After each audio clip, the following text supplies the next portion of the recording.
हूँ मानसी सुदर्शन। आप देख रहे हैं सिटी न्यूज। मैं आप सभी दर्शकों का करती हूँ स्वागत। अब बढ़ते हैं खबरों की तरफ। अयोध्या, संत रविदास मंदिर की जमीन पर बालू डंप कर रास्ता अवरुद्ध करने का आरोप। मंदिर की जमीन पर भूमाफियाओं की नजर। लगभग 10 डंपर बालू मंदिर की जमीन पर गिराई गई। मंदिर के महंत बनवारी पति उर्फ ब्रह्मचारी ने तहसीलदार सदर से की शिकायत। डंप बालू हटवाने की मांग। मामला है कि गुरु रविदास मंदिर की जमीन ग्राम मांझा बरहेटा, परगना हवेली और तहसील सदर, जिला अयोध्या में अयोध्या के कार पार्किंग जो मल्टी लेवल है उसी के बगल में मंदिर की ज़मीन है, जिसको जो है भूमाफिया लोग जो है फर्जी तरह से हड़प रहे हैं और पिछले 1 साल से करीब जो है बार बार बालू डाल करके कब्जा करने का प्रयास कर रहे हैं। अभी कई दिन पहले 14/5/2022 को भी करीब जो है 10 डंपर बालू गिरा करके कब्जा करने का प्रयास किए। हमने जो है कोतवाली प्रभारी निरीक्षक अयोध्या को बताए 14/5/2022 को, लेकिन आज तक कोई कार्रवाई नहीं हुई। क्या इस संबंध में किसी बड़े अधिकारी से भी आपकी वार्ता हुई है? हाँ, इस संबंध में जो है कल तहसीलदार महोदय सदर को मैंने शिकायती प्रार्थना पत्र दे करके अवैध रूप से जो कब्जा कर रहे हैं उनको रोकने के लिए मैंने निवेदन किया था और तहसीलदार साहब ने कोतवाली प्रभारी निरीक्षक को लिखे भी हैं। मैं कल दे भी आया हूं, लेकिन आज तक कोई कार्रवाई नहीं हो पाई है। वो लोग हमारी ज़मीन पर अपने नाम का बोर्ड लगा करके कब्जा करने का प्रयास भी कर रहे हैं। आपका नाम क्या महाराज? मेरा नाम महंत बनवारी पति उर्फ ब्रह्मचारी, गुरु रविदास मंदिर। महाराज, शासन प्रशासन से क्या मांग करते हैं? शासन प्रशासन से मांग करते हैं कि जो हमारे मंदिर की ज़मीन को हड़प रहे हैं उनको ऊपर कार्रवाई हो, उनको जेल भेजा जाए और जो बालू जो है हमारे ज़मीन पर गिरा है उसको हटाया जाए। सड़क सुरक्षा जन जागरूकता कार्यक्रम के अंतर्गत आज अयोध्या जनपद के कई स्कूलों में प्रभात फेरी निकाली गई एवं सड़क सुरक्षा संबंधी नियमों के अनुपालन हेतु शपथ भी कराई गई। इसके अतिरिक्त जन जागरूकता के संबंध में संभागीय परिवहन अधिकारी कार्यालय अयोध्या से संभागीय परिवहन अधिकारी श्री संजय सिंह एवं संभागीय परिवहन अधिकारी प्रवर्तन श्री शिखर ओझा के साथ सहायक संभागीय परिवहन अधिकारी प्रशासन आरपी सिंह तथा क्षेत्राधिकारी यातायात डॉक्टर राजेश त्रिपाठी के द्वारा हरी झंडी दिखाकर जागरूकता वाहन रवाना किया गया। जागरूकता वाहन को अलग अलग जगहों पर भेजा गया, जिसमें एक वाहन अयोध्या शहर में, दूसरा रुदौली रोड पर, तीसरा गोसाईगंज रोड पर और चौथा वाहन सुल्तानपुर रोड पर भेजा गया। जन जागरूकता हेतु गुरु नानक स्कूल रिकाबगंज में स्कूली बच्चों को सड़क सुरक्षा के संबंध में अवगत कराया गया, जिसमें सहायक संभागीय परिवहन अधिकारी प्रशासन आरपी सिंह तथा क्षेत्राधिकारी यातायात डॉक्टर राजेश त्रिपाठी उपस्थित हुए। 16 साल से श्री राम पारायण आयोजक समिति डिस्ट्रिक्ट अहमदाबाद, तहसील वीरगामा, मांडल, डेट्रोच तीनों तहसील के सेवादार सेवक द्वारा निरंतर अपने सदस्यों, पदाधिकारियों व भक्तों को तीर्थ स्थलों का व तीर्थ स्थलों पर श्री राम कथा व श्रद्धालुओं की सेवा भक्ति श्री राम पारायण आयोजक समिति के द्वारा किया जा रहा है। वही अयोध्या के जानकी घाट स्थित वैदेही भवन में रामकथा का शुभारंभ 13 मई से हुआ और 21 मई को समापन होगा। ये कथा 9 दिवसीय है। ये संगीतमय राम कथा है और कथा का रसवाणी कथावाचक राजेंद्र प्रसाद शास्त्री कर रहे हैं। राजेंद्र प्रसाद शास्त्री ने बताया कि गुजरात से सभी भक्तों को लेकर लगभग 1000 श्रद्धालुओं के साथ अयोध्या में अमृत महोत्सव, आजादी का अमृत महोत्सव पूरे देश में मनाया जा रहा है। उसके उपलक्ष्य में हम लोग यहां अवध में प्रभु श्री राम की भूमि में राम कथा का आनंद लेने आए हैं। राम कथा का आयोजन चल रहा है और आज भरत चरित्र की कथा रहेगी, जो भाव की कथा है हमारी। इस कथा में सभी लोग भाव से जोड़ते हैं। इस कथा महोत्सव की मुख्य जजमान लाखा भाई भरवाड़ है और कथा के दूसरे मुख्य जजमान कांति भाई राम पाटीदार समाज वामाशा शाह कह जाते हैं और विश्व उमा फाउंडेशन के खजांची और सहयजमान ईश्वर भाई सेठ के सुपुत्र नटू भाई हीरापुरा वाले हैं। यह कथा 9 दिवसीय है, जिसका समापन 21 मई को पूर्णाहुति के साथ होगा। इस कथा में 3 समय भक्तों का भंडारा अनवरत चल रहा है, जिसमें भंडारे का प्रसाद बनाने वाले रसोइया गुजरात अहमदाबाद से कालू हलवाई है और प्रसाद वितरण व भोजन परोसने के लिए मुंबई से वेटर आए हैं। इस भंडारे में भोजन बनाने में कंदमूल का प्रयोग नहीं किया जाता है और पूरी तरह से शुद्धता का ख्याल रखते हुए शुद्ध भोजन सभी श्रद्धालुओं को प्रसाद दिया जाता है। इस रामकथा ने वीरचंद भाई गांधी, जयस पटेल, विपुल भाई, सुबोध भाई शाह, कांति भाई राम, चीफ सेक्रेटरी विश्व उमिया फाउंडेशन, नट्टू भाई पटेल, नवनीत भाई पटेल, रमनिक भाई पटेल आदि अन्य सम्मानित श्रद्धालु इस रामकथा में सम्मिलित हुए व रामकथा की अमृत वाणी का रसपान ग्रहण कर रहे हैं। कार्यक्रम है और आज विशेष क्या कार्यक्रम है?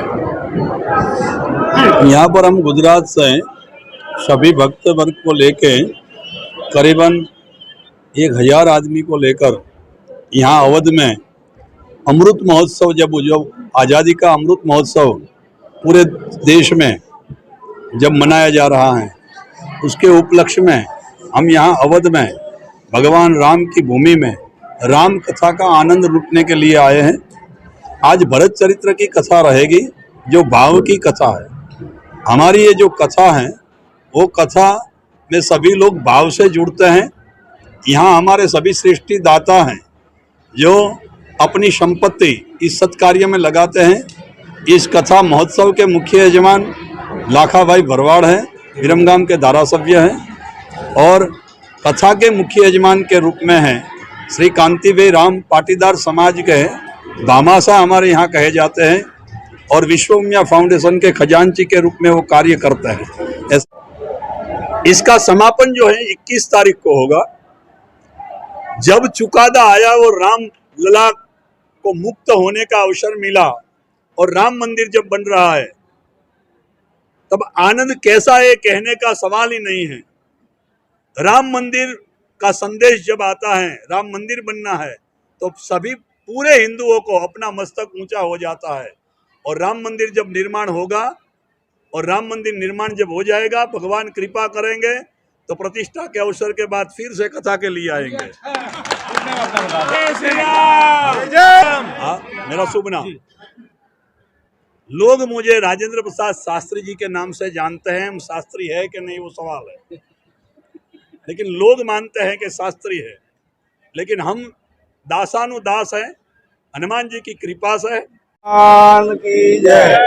रामायण जब हम घर में पढ़ते हैं या हमारे गुजरात में रामायण कोई कथा में जाते हैं, जो आनंद मिलता है उससे ज़्यादा, क्योंकि यहाँ आनंद मिल रहा है, उसका कारण ये है कि यहाँ राम का जन्म हुआ है। ये पूरी पावन भूमि रामायण से रची हुई है, तो हमको यहाँ बहुत आनंद मिलता है। और हमारे शास्त्री जी सब लोगों को यहाँ खुशहाल रखते हैं, चाहे खाने पीने की व्यवस्था हो या रहने की व्यवस्था हो, सभी में पूरा पर्सनली ध्यान देते हैं, तो और मजा आती है। और ये कथा में कभी ऐसा प्रसंग आता है हंसाना, तो हंसना भी होता है। कभी जो आज जो आया था राम का विदाई का, वनवास का, तो सबको रुला भी दिया। और जब गाना होता है तो सबको गाना भी गुनगुनाते हैं। तो हर तरीके से सबको यहाँ आनंद मिलता है। और हम तो चाहते हैं कि जल्दी जल्दी से मंदिर बन जाए, तो 2024 में जब मंदिर बनेगा तो हम सब फिर से यहाँ आएंगे, उसका आनंद हम लेके यहाँ से जाएंगे। परसों हमारे ये राम कथा की पूर्णाहुति है, सब और मजा आई। और यहाँ आके आदमी भी सब अच्छे हैं। कोई भी, मैं तो ये प्रभावित हो गया, कहीं भी जाना हो, चाहे आधा किलोमीटर जाना हो या 2 किलोमीटर जाना हो, 10 रुपया लेते हैं। इससे मैं बहुत प्रभावित हुआ हूँ। ऑटो वाला कोई रकझक भी नहीं करता, चाहे दूर है तो 20 रुपया दो, ऐसा कोई नहीं है। मतलब यहाँ का आदमी या के सब अच्छे हैं, तो हम यही चाहते हैं ऐसा आदमी सबको मिले, राम राज्य पूरे विश्व में फैले या पूरे इंडिया में फैले, हम ऐसे ही चाहते हैं। और जल्दी से जल्दी मंदिर बन जाए, ऐसा हमारी शुभकामनाएं है। नटवर भाई पटेल, और मेरा काम है कंस्ट्रक्शन का, सबको घर बना देते हैं। सपा के राष्ट्रीय अध्यक्ष अखिलेश यादव बुधवार शाम अयोध्या पहुंचे। यहां पर उन्होंने ज्ञानवापी मस्जिद में शिवलिंग मिलने के मुद्दे पर बड़ा बयान दिया है। अखिलेश ने कहा कि हमारे हिंदू धर्म में यह है कि कहीं पर भी पत्थर रख दो, एक लाल झंडा रख दो, पीपल के पेड़ के नीचे, तो मंदिर बन गया। बुलडोजर कार्रवाई केवल डराने के लिए है। ये बुलडोजर केवल धर्म, जाति और हमारे मुसलमान भाइयों को डराने के लिए है। बुलडोजर कार्रवाई बड़े लोगों के लिए नहीं है। एक समय ऐसा था कि रात के अंधेरे में मूर्तियां रख दी गई थी। बीजेपी कुछ भी कर सकती है और कुछ भी करा सकती है। अखिलेश यादव ने पत्रकारों से बात करते हुए उन्होंने भारतीय जनता पार्टी पर जमकर निशाना साधा। ज्ञानवापी मस्जिद में शिवलिंग मिलने के मामले पर उन्होंने कहा कि यह कई सालों पुरानी मस्जिद है। सुप्रीम कोर्ट का भी आदेश है कि पुरानी चीजों को नहीं छेड़ा जा सकता, लेकिन यह बीजेपी के अदृश्य मित्र हैं जो रह रहकर सामने आते हैं। उन्होंने आरोप लगाते हुए कहा कि यह भारतीय जनता पार्टी की साजिश है। भारतीय जनता पार्टी के लोग हिंदू मुसलमान के बीच नफरत पनपाते हैं ताकि लोग इसी में उलझे रहें। उन्होंने कहा जिससे महंगाई पर चर्चा ना हो, पेट्रोल डीजल सरसों का तेल स्टील सब महंगे हो रहे हैं, लेकिन इस पर चर्चा ना हो, इसलिए यह सब होता है। पहले वन नेशन वन राशन की बात होती थी, अब वन नेशन वन पूंजीपति की बात हो रही है। उन्होंने कहा कि ज्ञानवापी मस्जिद के बहाने सरकार गेहूं को विदेश भेजकर कुछ लोगों को फायदा पहुंचा रही है। आप सबने गेहूं विदेश भेजने का समाचार नहीं सुना होगा। देश के बंदरगाहों पर खड़े हजारों ट्रक गेहूं रोक के बावजूद भी विदेश भेज दिए गए। वही अखिलेश यादव ने कहा कि अयोध्या में 5 साल की बच्ची से रेप हो गया, लेकिन सरकार ने उसकी मदद नहीं की। मैं खुद मिला उस मासूम पीड़ित से। जिस तरीके से बर्बरता हुई है उससे साफ है कि उसका सालों इलाज चलेगा तभी उसकी स्थिति सुधरेगी। सरकार से पूछना चाहता हूं कि जिस जगह पर मासूम का रेप हुआ वहां बुलडोजर क्यों नहीं चलाया गया? बुलडोजर सिर्फ मुस्लिमों को डराने के लिए है, यह बड़े लोगों के लिए नहीं है, केवल गरीब पर चलता है। एक व्यक्ति सब्जी लेने गया था, उस पर भी बुलडोजर चल गया। दरअसल सिद्धार्थ नगर से लखनऊ वापस होने पर अयोध्या देवकाली स्थित एक होटल में सपा प्रमुख ने प्रेस वार्ता किया। और हमारे धर्म में तो ये है, हिंदू धर्म में कहीं भी पत्थर रख दो, एक लाल झंडा रख दो, पीपल के पेड़ के नीचे मंदिर बन गया। हम क्या मानते हैं, सवाल नहीं है। हम सर्वे नहीं कर रहे हैं, ना हम सुप्रीम कोर्ट है ना हाई कोर्ट है। हम ये कह रहे हैं बीजेपी से सावधान रहिए। बीजेपी जानबूझ करके ज्ञानवापी मस्जिद का मामला इसलिए उठा रहे हैं, वो स्मोक स्क्रीन बना दी उन्होंने कि आप असली मुद्दे दिखाई नहीं दो। बड़ी बड़ी कंपनियां बिक गई, हमें और आपको पता ही नहीं लगा, हम और आप उस बहस में हैं। विदेश जाना था गेहूं, किस उद्योगपति के सारे पे रोक दिया कि जाइए विदेश ले जाओ गेहूं। आपने हमने सबने पढ़ा, लेकिन आपने और हमने ये नहीं पढ़ा कि विदेश जा सकता है गेहूं। हमने आपने ये जाना ही नहीं कि कब बैंक किसको बिक गई, बैंक मर्ज हो गई। तो जो बड़े बड़े घोटाले हैं, बड़े बड़े जो बीजेपी साजिश रच रही है, उससे ध्यान हटाने के लिए जानबूझ करके इस तरह के मुद्दे उठाते हैं। तमाम 1991 का एक्ट है, मुझे उम्मीद है सुप्रीम कोर्ट उस पर ध्यान देगा। मुझे उम्मीद है कि जब यहाँ के अयोध्या का फैसला आया उसमें भी कहा गया कि ये और इश्यूज के लिए नहीं माना जाएगा। इसीलिए मैं कह रहा हूं कि बीजेपी जानबूझ करके संस्थाओं से खिलवाड़ कर करके ये फैसले करा रही है। और हिटलर के जमाने की कविता है, आप पढ़ लें, जो आंकड़े बताते हैं जिस तरीके का सरकार का कामकाज है उससे दिखाई देता है। इसीलिए मैंने आपको उदाहरण दिया कि अगर बड़े उद्योगपति का, बड़े कारोबारी का कोई इलीगल काम होगा उस पर बुलडोजर नहीं चलेगा। और मैंने स्पेसिफिक उदाहरण दिया। हम सब पूछते हैं, हम सब का यहाँ से एक बहुत गहरा रिश्ता है। वहां पर अगर 5 साल की बेटी के साथ बलात्कार हो जाए और जिस स्थान पर बलात्कार हो जाए उस स्थान पर अभी तक बुलडोजर नहीं चला है। बताओ, जहां पर 5 साल की बेटी का बलात्कार हुआ हो उस स्थान पर बुलडोजर ये सरकार चलाएगी कि नहीं चलाएगी? ये बुलडोजर केवल डराने के लिए है। ये बुलडोजर केवल दल, जाति और हमारे मुस्लिम भाई को डराने के लिए बुलडोजर है। ये बड़े लोगों के लिए बुलडोजर नहीं है। अखिलेश यादव के बयान पर अयोध्या के संतों के नाराजगी व्यक्त करने के बाद विश्व हिंदू परिषद ने भी विरोध दर्ज कराया है। वही अखिलेश यादव को राम विरोधी बताया। विहिप के प्रांतीय मीडिया प्रभारी शरद शर्मा ने बताया कि पिता ने निरीह राम भक्तों पर गोलियां चलवाई, अब पुत्र ने रामलला के काम में खड़ा व्यवधान किया, पत्थरों की आपूर्ति पर रोक लगाया। यह वही अखिलेश है जो अयोध्या की रामलीला को रोक करके रामलीला के पैसे से सैफई में नग्न नाच कराया। विश्व हिंदू परिषद ने कहा पीपल में 33 करोड़ देवी देवता वास करते हैं। सपा सुप्रीमो की श्रद्धा वोट है। बैंक में, लेकिन हमारी श्रद्धा पीपल भगवा और मूर्ति में है। सपा सुप्रीमो तुष्टीकरण की राजनीति बंद करे। अब जनता जागरूक हो चुकी है, मुसलमान भी जान चुका है। यही कारण है कि 2022 के चुनाव में अखिलेश का सपना साकार नहीं हो सका। दरअसल अखिलेश यादव ने अयोध्या में कल विवादित दिया था बयान, कहा था कि पीपल के नीचे लाल झंडा रख पत्थर पर सिंदूर लगाने से मंदिर बन जाता।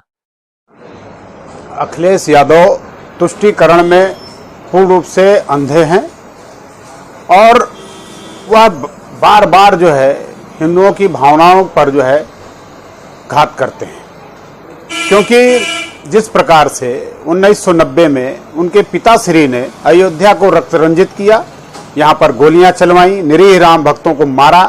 आज जो है अयोध्या के ही लगभग आधा दर्जन परिवार उनको प्रतिदिन कोसते हैं। तो दूसरी बात, उनके पुत्र ने 84 कोसी परिक्रमा को रोका, संतों को जेलों में डाला, संतों को प्रताड़ित किया गया जगह जगह पर। फिर अयोध्या में आने वाले मंदिर निर्माण के निमित्त पत्थरों को रोक दिया ताकि मंदिर निर्माण ना हो। और फिर यही नहीं, यहीं पर नहीं रुके वो, उन्होंने रामलीला के पैसे को सफाई में खर्च करके नाच गाना करवाया, लुटाया। तो ऐसे लोगों के मुख से जो है यही निकलेगा, क्योंकि अयोध्या राम की है, राम भक्तों की है। अयोध्या में रहने वाले जो भक्त हैं उनको मालूम है कि अयोध्या के कण कण में राम विराजमान है। और दूसरी बात यह है कि अखिलेश यादव बार बार ये सोचते हैं कि हम तुष्टीकरण के आधार पर वोट बैंक को मजबूत कर ले जाएंगे और मुस्लिम समाज जो है हमें अथाह वोट देता रहेगा। लेकिन मुस्लिम समाज भी इनके भ्रम से टूट चुका है। वह जान चुका है कि ये राजनीतिक जो है इनसे भला होने वाला नहीं है। अगर भला होगा तो राष्ट्रवादियों के द्वारा ही होगा, क्योंकि राष्ट्रवाद जो है वह सर्वप्रमुख है और ये तुष्टीकरण जो है वो कहीं न कहीं जो है वह हमें पीछे ही धकेलता है। दूसरी बात यह है कि अयोध्या में राम जन्मभूमि का विषय अपनी जगह है, काशी विश्वनाथ जो है अपनी जगह है, कृष्ण जन्मभूमि अपनी जगह है। अब ना यहाँ पर कोई बाबर आ सकता है आक्रमण करने, और ना मथुरा में जो है कोई आक्रमणकारी पहुंच सकता है, और ना ही जो है काशी विश्वनाथ में कोई औरंगजेब पहुंच सकता है, ना सोमनाथ में कोई गजनी पहुंच सकता है। इनके दोबारा इनका जन्म नहीं हो सकता। तो इसलिए अखिलेश यादव जी, आपको शर्म आनी चाहिए और आप इस प्रकार के वक्तव्यों को देकर हिंदू समाज को भ्रमित ना करिए, समाज में आग लगाने का काम मत करिए। अयोध्या पहुंचे अखिलेश यादव के विवादित बयान पर भड़के रामनगरी अयोध्या के संत।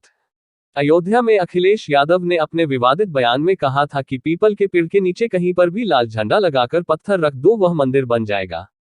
अब इस बयान पर रामनगरी के संतों ने नाराजगी जताई है। उन्होंने कहा, अखिलेश हमेशा हिंदू विरोधी बातें करते हैं। जब उनके पिता ने राम भक्तों पर गोली चलवाई थी, यह उन्हीं के पुत्र हैं, यह केवल मुस्लिम समाज के लाभ की बात करते हैं। श्री राम जन्मभूमि के मुख्य पुजारी आचार्य सत्येंद्र दास ने कहा कि अखिलेश यादव पता नहीं है कि किस प्रकार से पूजा होती है, वह किस रूप में देवता हो जाते हैं। ऐसी स्थिति में अयोध्या में आकर उठपटांगे बातें बोलते हैं। मुख्य पुजारी ने कहा कि अयोध्या में इनके पिता जो कृति कर गए हैं, जो कारसेवकों के ऊपर गोलियां चलवाई थी, इस पर जो कालिखा उनके पिता पर लगा हुआ है, जो अभी मिटा नहीं है, और वो भी उसी रास्ते पर अखिलेश भी चल रहे हैं। तो वही सरयू नित्य आरती के अध्यक्ष शशिकांत दास ने कहा कि अखिलेश यादव का बयान दुर्भाग्यपूर्ण। अखिलेश के हृदय में हिंदुत्व नहीं रह गया, केवल नाम के हिंदू हैं। वे मुस्लिमों का पक्ष लेते लेते अखिलेश यादव मुसलमान हो चुके हैं और पीपल के वृक्ष की धार्मिक मान्यताएं हैं। उन्होंने कहा, वासुदेव के रूप में पीपल की पूजा होती है, हर पूजा में पीपल के वृक्ष की आवश्यकता होती है। नित्य राम भक्त कारसेवकों पर गोली चलाने वाले मुलायम सिंह के पुत्र अखिलेश यादव है, वह हिंदू पक्ष की बात नहीं करेंगे। समाजवादी पार्टी का स्तर और भी निम्न होने जा रहा है। अखिलेश यादव की बुद्धि भ्रष्ट हो गई है, जो देवी देवता और भगवान को लेकर अनाप शनाप बयान देते हैं।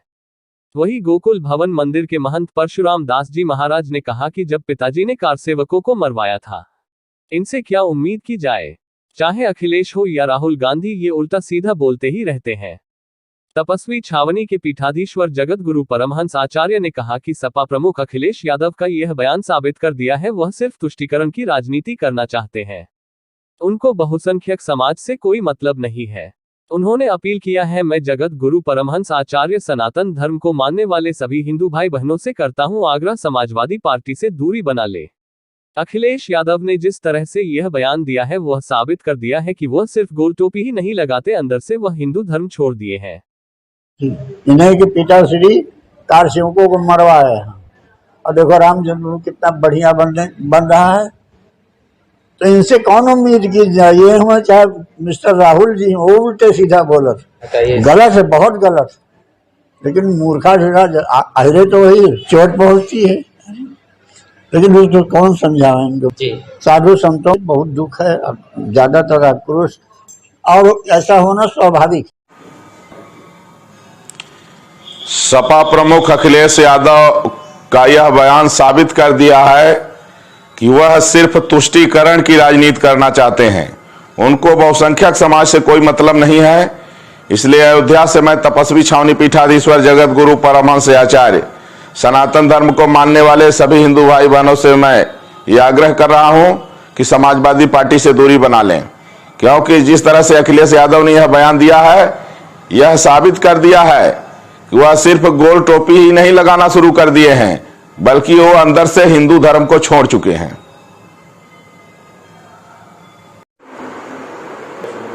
निश्चित रूप से अखिलेश यादव का यह बयान दुर्भाग्यपूर्ण है और उनसे आशा भी क्या की जा सकती है। हिंदू तो हैं, लेकिन ऐसा लगता है कि हिंदुत्व उनके हृदय में कहीं रह ही नहीं गया है और मुस्लिम तुष्टीकरण की राजनीति करते करते, मुस्लिमों को पक्ष लेते लेते निश्चित रूप से वो मुसलमान हो गए हैं जो इस तरह का बयान देते हैं। हमारे हिंदू धर्म के अनुसार पीपल का जो वृक्ष है वासुदेव के रूप में माना जाता है। हमारी भारतीय संस्कृति में 5 पल्लव के नाम पर जो जाना जाता है, जो हर एक पूजा में कार्य आता है, उसमें पीपल का वृक्ष भी है। तो पीपल तो हमारे लिए पूजनीय ऐसे ही है, लेकिन मुलायम सिंह यादव जिनके द्वारा बर्बरता पूर्वक कार सेवकों की नृशंस हत्या की गई, उनके ऊपर गोली चलाई गई, उन्हीं के तो लड़के अखिलेश यादव हैं। वो हिंदुओं के पक्ष की बात कब करेंगे? वो तो निश्चित रूप से मुसलमानों की पक्ष की बात करेंगे। जो मदरसों में आतंकवादी गतिविधियां चलती हैं उसको बढ़ावा देते हैं, मुसलमानों को बढ़ावा देते हैं। हिंदू के पक्ष की बात तो उनके हृदय में रही नहीं गई है। यही स्थिति है कि आज इस दिशा में पहुंचे हैं। कहीं इससे बुरी दशा उनकी होने वाली है जो भगवान के प्रति, देवी देवताओं के प्रति इस तरह का वो दुर्भाग्यपूर्ण बयान देते रहते हैं। निश्चित रूप से उनकी बुद्धि भ्रष्ट हो चुकी है। निश्चित अयोध्या शहर को खूबसूरत बनाने की कड़ी में शहर के पॉश इलाके सिविल लाइन में स्थित लाल दिघी तालाब को पिकनिक स्पॉट बनाने की तैयारी में अयोध्या विकास प्राधिकरण जुट गया है, जिसको लेकर डीएम नीतीश कुमार व विकास प्राधिकरण के उपाध्यक्ष विशाल सिंह ने आज लाल दिघी तालाब का आज निरीक्षण किया। वहीं निरीक्षण दौरान डीएम नीतीश कुमार ने कहा कि लाल दिघी तालाब को पिकनिक स्पॉट के रूप में विकसित करने का प्रयास है। एक खूबसूरत पार्क व वाटर बोट विकसित किया जाएगा ताकि स्थानीय लोग इस पिकनिक स्पॉट का लुत्फ उठा सकें। इसके लिए अयोध्या विकास प्राधिकरण को कार्यदायी संस्था बनाया गया है। काम शुरू हो गया है। बरसात के पहले तालाब की जलकुंभी को निकालने का प्रयास किया जाएगा, उसके बाद पिकनिक स्पॉट के रूप में लाल दिघी तालाब को विकसित किया जाएगा। लाल दिघी का ये एरिया है, इसको पार्क के रूप में और वाटर बॉडीज के रूप में डेवलप किया जा रहा है और ये शहर के बीच में है, इसलिए जो यहाँ के जो नागरिकगण हैं उनको इसका लाभ मिलेगा और इसको एक बहुत अच्छे पिकनिक स्पॉट के रूप में डेवलप करने का इरादा हम लोग का है। और इसमें है कि अभी बारिश के सीज़न आने वाला है, इसके पहले हम लोग जलकुंभी वगैरह को साफ़ करना चाह रहे हैं कि जल्दी साफ़ हो जाए, उसके बाद पूरा एरिया एक खूबसूरत एरिया के रूप में उभरे और शहर के बीच में होने के कारण इसका अच्छा प्रयोग भी हो सकता है और इसको लोग एंजॉय कर सकते हैं। आने वाले समय में कितना लाभ मिलेगा यहाँ के लोगों को? यहाँ के लोग इसको बहुत एंजॉय करेंगे क्योंकि शहर के बीच में है और इसका ब्यूटिफिकेशन बहुत अच्छे तरीके से हम लोग प्लान कर रहे हैं और इसका एडीए इसको बना रहा है, इसका कार्यदायी संस्था एडीए है और एडीए इसको अच्छे तरीके से डेवलप कर रहा है। सर, इस तालाब के बगल अतिक्रमण हो जाता है तो किस तरह से क्या है अतिक्रमण? हाँ, अतिक्रमण, बहुत सारे अतिक्रमण इसमें हटाए गए हैं और भी जो अतिक्रमण है उसको चिन्हित करते हुए उसको हटाया जाएगा। राम जन्मभूमि की सुरक्षा येलो जोन में तैनात पुलिसकर्मी सुधीर यादव को एसएसपी शैलेश पांडे ने युवती से अश्लील हरकत के मामले में सस्पेंड कर दिया है। बता दें कि मामला कोतवाली नगर के अंगूरी बाग में 16 मई को आरोपी सिपाही ने नशे की हालत में पेशाब करते समय अश्लील हरकत की थी। तो वही सिपाही की इस हरकत से परेशान युवती वहां से भागने लगी तो सिपाही ने पीछा शुरू कर दिया। इससे नाराज वहां खड़े लोगों ने सिपाही की पिटाई कर दी, जिसका वीडियो भी वायरल हो गया था। इस घटना के समय आरोपी सिपाही सुधीर यादव सिविल ड्रेस में था। इसके बाद से जहां एक और सिपाही के प्रति लोगों की नाराजगी बढ़ती जा रही थी, वहीं आरोपी को बचाने के लिए घमासान चलता रहा। एसएसपी शैलेश पांडे ने प्राथमिक जांच में सिपाही सुधीर यादव को दोषी पाने के बाद उसे सस्पेंड कर दिया है। उन्होंने इस मामले में विभागीय जांच के आदेश भी दिए हैं। उनके इस कदम की घटना से नाराज लोगों पर मरहम लगाने का काम किया है। हालांकि अभी युवती के पक्ष में पुलिस को कोई तहरीर नहीं मिली है। इस मामले की जानकारी अयोध्या एसपी सिटी विजयपाल सिंह ने दी। दिनांक 16 मई को सायंकाल 8 बजे की बात है। एक सुधीर यादव आरक्षी जो कोतवाली नगर में तैनात था और वर्तमान में येलो जोन ड्यूटी कर रहा था, वह कोतवाली नगर क्षेत्र में अंगूरी बाग के पास से रोड के किनारे एक गुमटी के पास पेशाब कर रहा था। उसी दौरान एक युवती जो वहीं पास के मोहल्ले की रहने वाली थी, वो दुकान से दूध लेकर के वापस आ रही थी। युवती द्वारा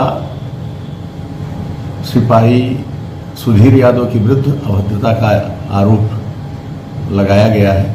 इसको संज्ञान में लेकर के आरक्षी को निलंबित कर दिया गया है और उसके विरुद्ध विभागीय कार्यवाही की जा रही है। इस प्रकरण में जांचोपरांत आवश्यक विधिक कार्यवाही की जाएगी। आरक्षी नशे की हालत में था और उसका मेडिकल करा करके जो है इसकी गहनता से जांच की जा रही है। आज के लिए बस इतना ही। कल फिर मिलेंगे इसी समय इसी चैनल पर। अब हमें दीजिए इजाजत। नमस्कार।